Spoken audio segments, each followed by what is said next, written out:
All right, well, welcome to this pharmacology drug class review in the category of anti-diabetic drugs with a specific focus on the GIP-GLP-1 agonists. This drug class is part of many other drug classes in the category of anti-diabetic medications that give us as clinicians very effective options in the management of both type 2 diabetes and obesity. Okay? So it's not surprising that you have heard the amount of information about this drug in particular in the public sector. It's significant. And we all know that type 2 diabetes is linked to that weight management component as well as insulin resistance. Okay? This clearly makes it useful when a patient is suffering from both. It, however, can create some confusion with the GLP-1 receptor agonists. And with that, I'm Dr. Busti.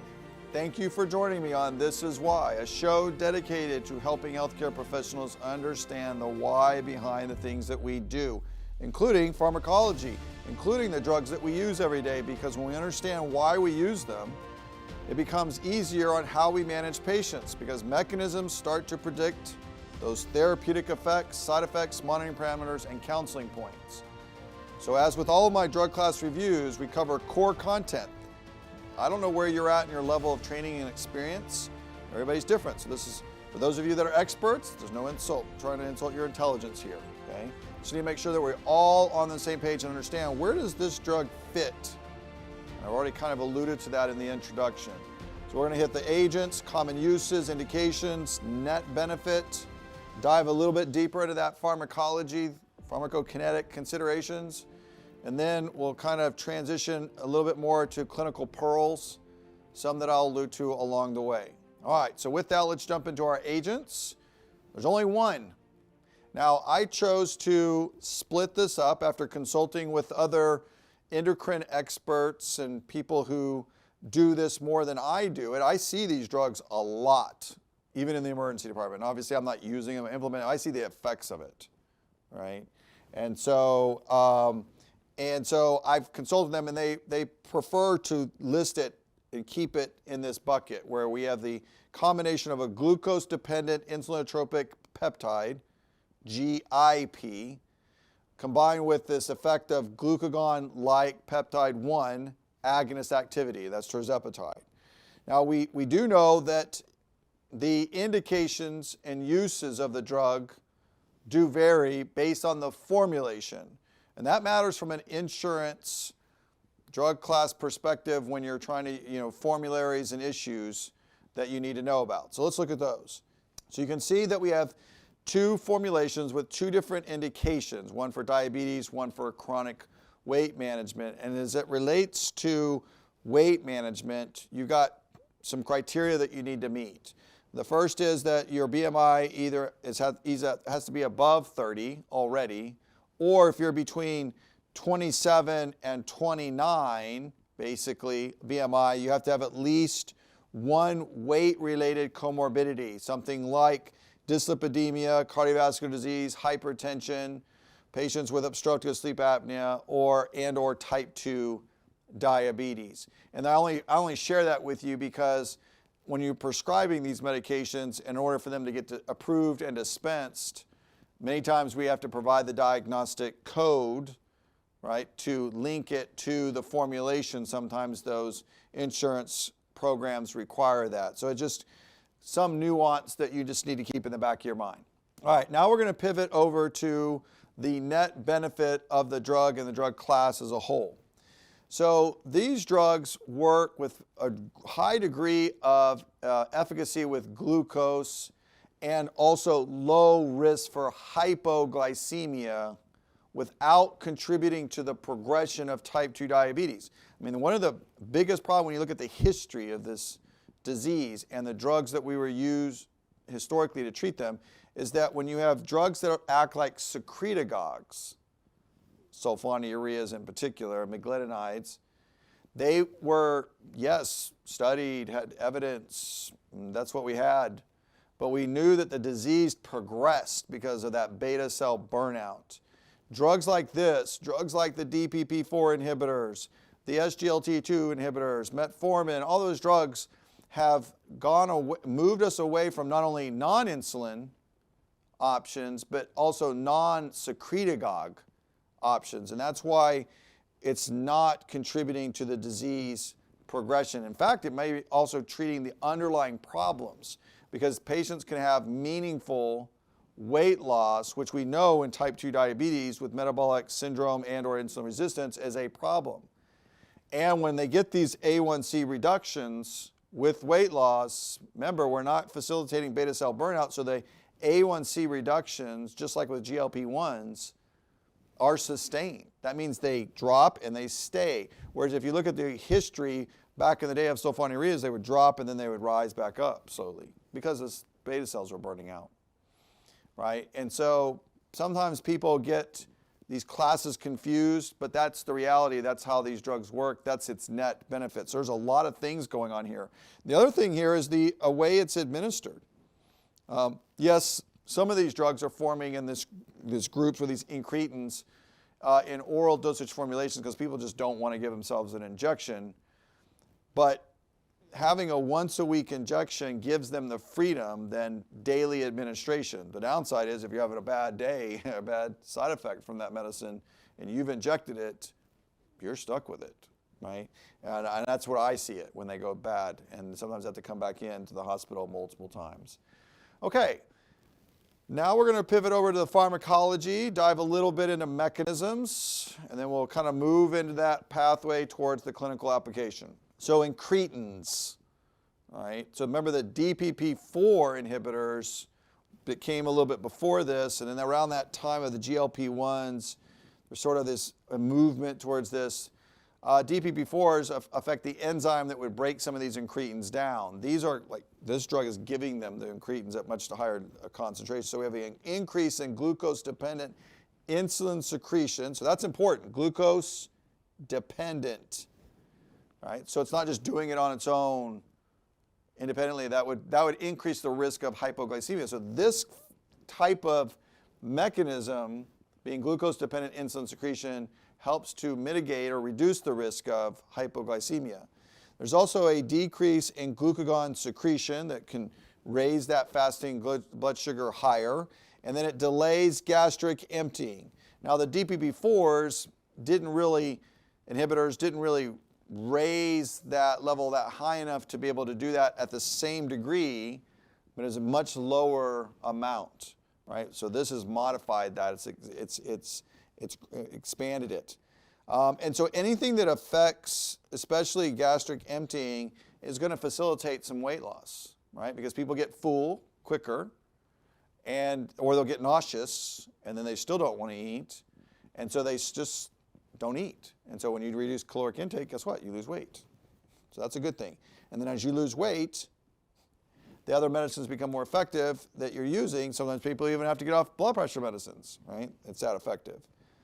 And so it's just really important that you recognize some of these things. Now, GIP, like I mentioned, is an incretin hormone that is produced in the intestine itself, right? And it's in response mainly to carbohydrates and lipids to stimulate, again, glucose-dependent insulin secretion. So I'm just trying to really drive that mechanistic effect home because it's important.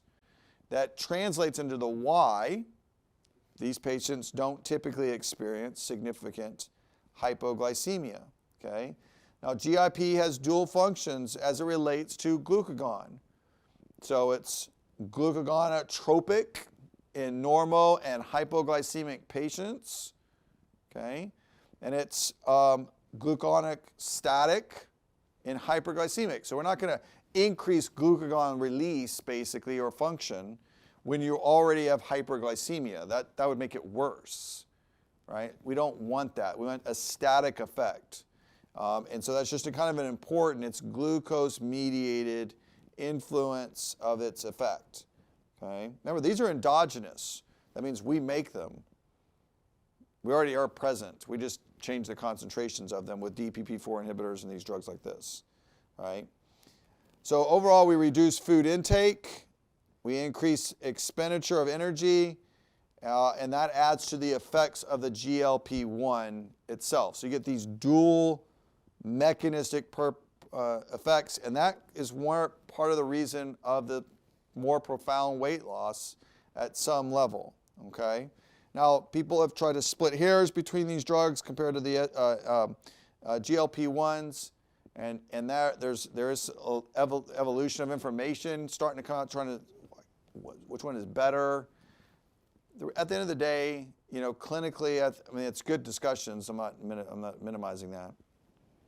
But just realize that these drugs have dual mechanisms, a lot of different effects, and people are going to be slightly different from one to the other, obviously based on where they're at in their disease progression. Now, due to the delays in the gastric emptying from these incretins at these levels, that can affect the pharmacokinetics of medicines that are being co-administered. So you can get delays in absorption.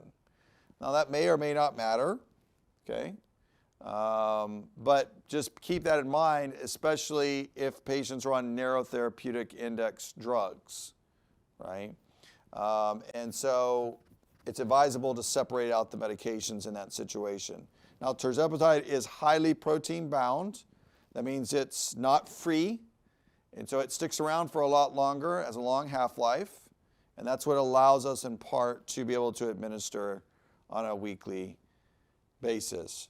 Okay, now we're going to migrate over into that clinical knowledge. We're going to take that tirzepatide mechanism, information, indications, and we're going to plug it in and see it in the context of the overall management of type 2 diabetes in particular.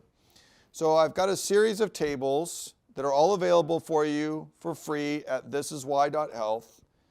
And I'll try my best to walk you through it. So if you're joining us on our podcast channels, you can follow along as much as possible here. But this is a table on the general treatment strategies for type 1 and type 2 diabetes.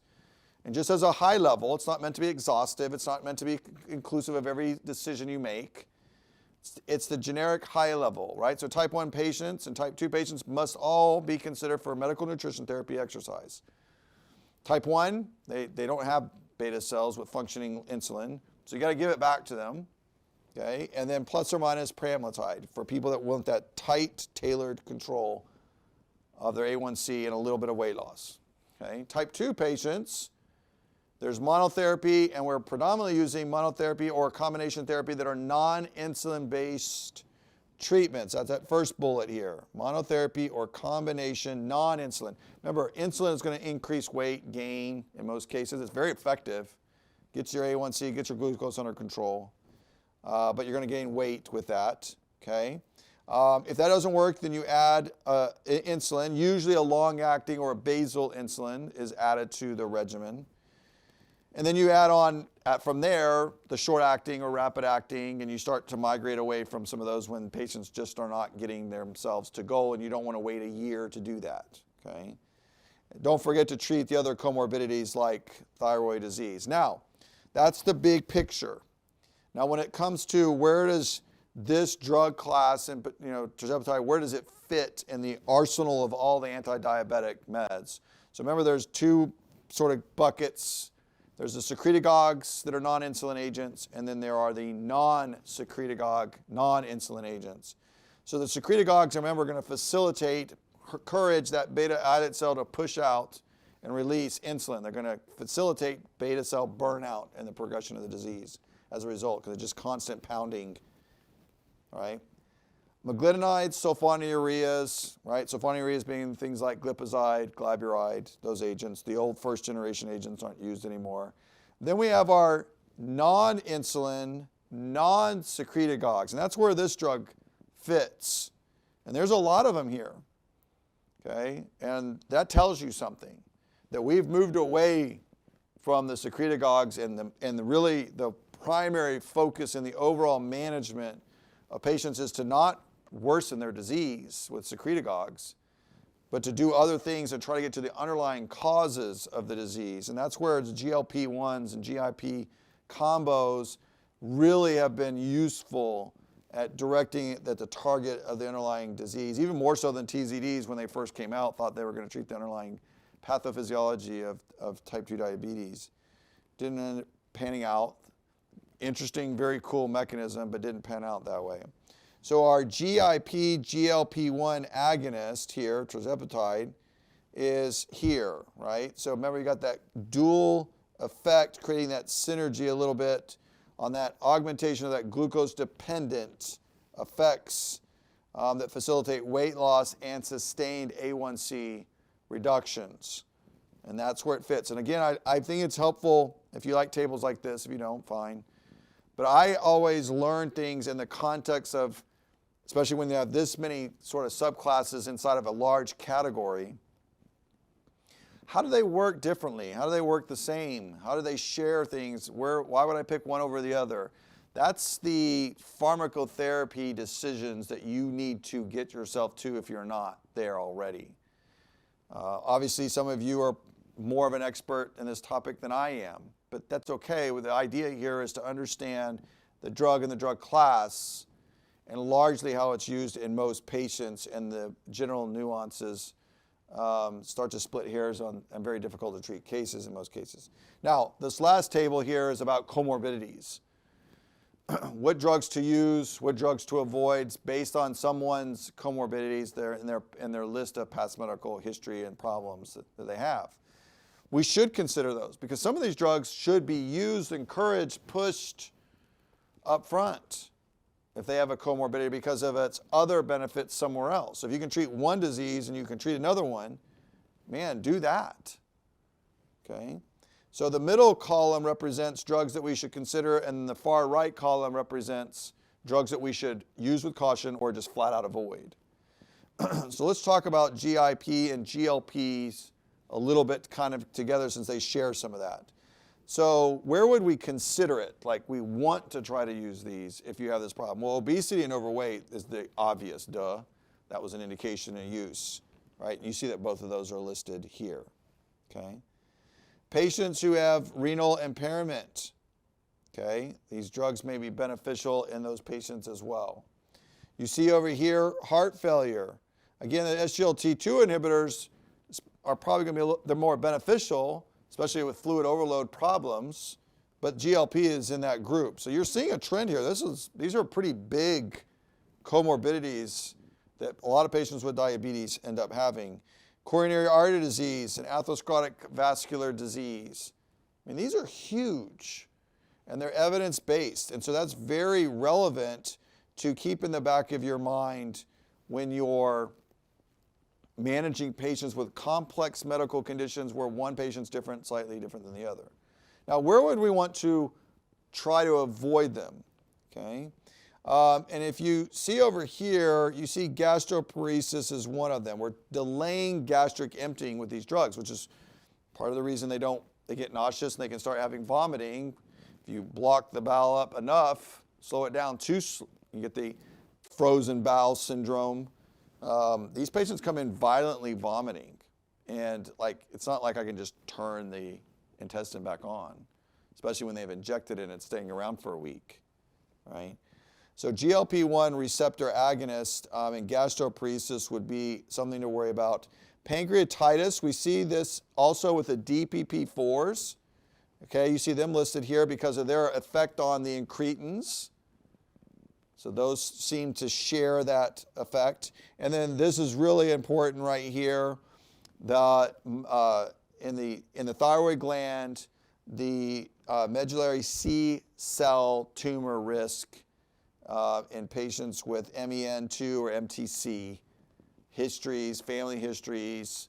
They need to have, you need to palpate their thyroid gland and consider changes in their voice and things like that that would make that a higher risk. So you want to avoid them in those. Those are all those things I listed there are high yield for exam questions, for boards, if you're studying for boards and you're listening to this for a review. That stuff's must know. That's why I would download these tables and make darn sure that you know these. I mean, I've taken almost every exam there is in healthcare, being a nurse, a pharmacist, and physician. And I mean, I see a common theme a lot of times in these questions and the core concepts that you are going to be asked.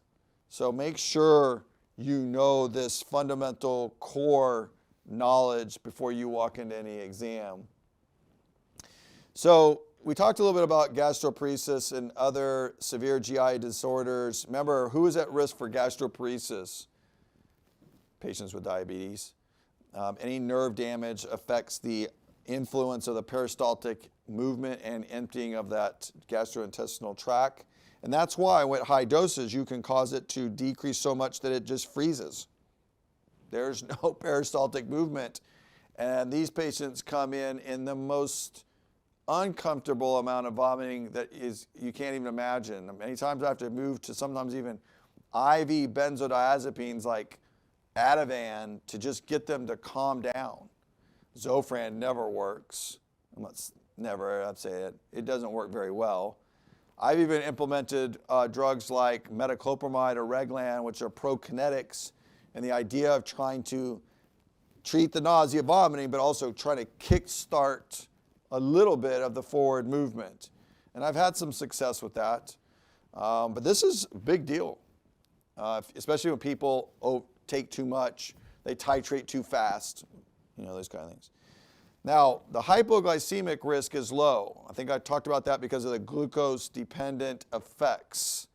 That is huge when you have glucose-dependent insulin secretion. Now, if you're mixing this drug with drugs that are secretagogues or insulin itself in type 2 diabetes, then those patients obviously can be at higher risk, because if I delay gastric emptying and I give insulin, well, then the timing of my glucose arrival may not be there at all because I don't want to eat, or I delay it.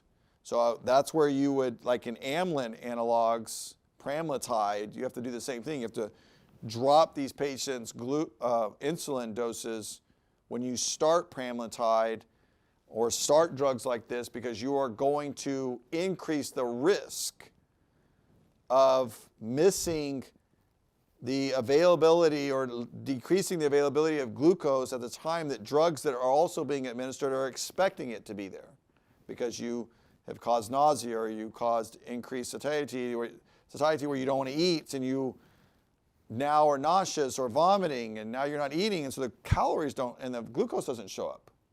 But you've injected yourself with insulin, or a secretagogue is working. So those things is why you got to know the other drugs on board, what they're doing, so that when you mix and co-administer these drugs and cocktails in some form for that patient, I'm not saying it's wrong, you just got to be careful and monitor appropriately, okay? So we know the secondary benefit of, obviously, even if we're using these for type 2 diabetes, is that weight loss, which should feed the diabetes. So you get two. And then many patients have a triad, right? They have dyslipidemia, they have hypertension, type 2 diabetes, that metabolic syndrome sort of pattern. And so I've had patients come in and they need to stop some of their antihypertensive medication because they're losing weight. And so they have less tissue to perfuse, so they are back off on their doses because now they're getting lightheaded and feel weak. Now, dosing is huge, guys. Stress it enough. I can't stress it enough. You need to counsel your patients. You need to talk to them. I mean, it's huge. We want to administer these drugs on a weekly basis. Okay, you inject in the abdomen, the thigh, the upper arm in proper titration schedules. Okay, and it's best to rotate the site. If you want to wait at least 72 hours or more between doses. Okay, so again, you should wait a week. But at minimum, it should be for sure 72 hours, okay? Now, I'd like to pause here at this point and kind of just share something when we talk about the titration, okay? Now, most board exams, even tests in school, like they're not going to ask you shouldn't be asking you exact dosing questions. Most people don't know, can't keep all this stuff straight. You got to look it up. I look up drug doses, and I've been doing this for 30 years, and I'm a pharmacist. But when you use tirzepatide for weight management, you do that titration, you might be starting out at low doses like 2.5 milligrams sub-Q weekly, but you're titrating up, and you're eventually going to get up to doses like 15 milligrams. I've had, again, I can't stress this enough, patients who would try to accelerate that or think more is better, and no one counseled them. And those are the patients who come in with the most profound bowel obstructions I've ever seen.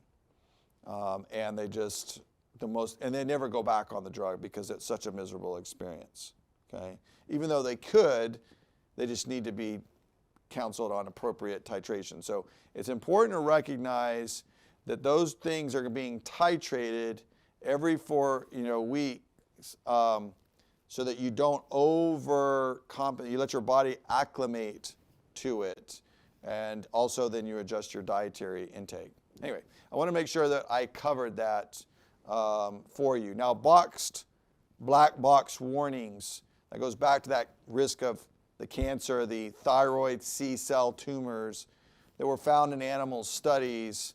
And so, as a result of that, we need to have more vigilance and be aware of it, do physical exams, palpating the thyroid gland, considering changes in, they feel a mass, there's dysphagia, maybe they even have like shortness of breath, because the thyroid gland sits around the actual larynx and trachea, so it squeezes on it. Now, even though there's cartilaginous rings around it holding it open, there can be some pressure sensation on there, and that obviously can compress on nerves around that area that affect the voice, and so their changes in their voice can be also problematic. Okay, so do not forget, that's a must know when you have a black box warning. Bariatric surgery, you're obviously changing gastric emptying, gastric motility. Right, so you got to stop these drugs in advance, consult, make sure you tell the surgeon about that. We also need to monitor for a risk of pancreatitis. That was one of those side effects, one of those comorbidities. So yes, patients with hypertriglyceridemia, alcohol use are at higher risk, but also anything that blocks that duct from draining is going to be potentially problematic. So just be very careful of that. And the reason that matters is because patients can develop gallbladder disease. One of those things being that they can get narrowing, and they get this cholangiocytes that form and start to replicate, and that can affect the bile ducts in particular, and so that can set them up for gallbladder disorders. Typically at higher doses, longer durations over 26 weeks seems to be the risk factor in rapid, severe, and significant weight loss. Okay. Pancreatitis, we talked about that already before. We saw that with also, if you have studied and understand the DPP-4 inhibitors that are increasing or decreasing the metabolism of the incretins that are here, they also have been associated with pancreatitis.